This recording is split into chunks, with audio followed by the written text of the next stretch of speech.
জিলজালাহা ওয়া আখরাজাতিল আরদু আসকালাহা। আল্লাহ বলছেন এমন একদিন আসবে পৃথিবী যখন চরম কম্পনে যখন কেঁপে উঠবে, পৃথিবীর ভিতরে যত বোঝা আছে সব বোঝাগুলাকে পৃথিবী উগলায় উগলায় আল্লাহর সামনে বের করে দিবে।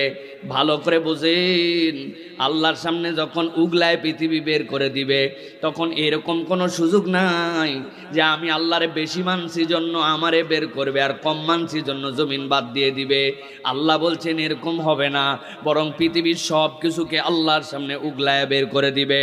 আল্লাহ রাব্বুল আলামিন বলতেছেন ওইটা দেখে মানুষ ঘাবড়ায় যাবে, আল্লাহর সামনে বলতে শুরু করবে ওয়া ক্বালাল ইনসানু মা লাহা।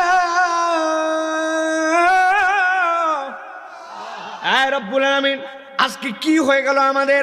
আয় রব্বুল আলামিন আমাদের জন্য এই পৃথিবীটা কি হচ্ছে আমরা তো কিছুই বুঝতেছি না, কেমনে কি হয়ে গেল। 5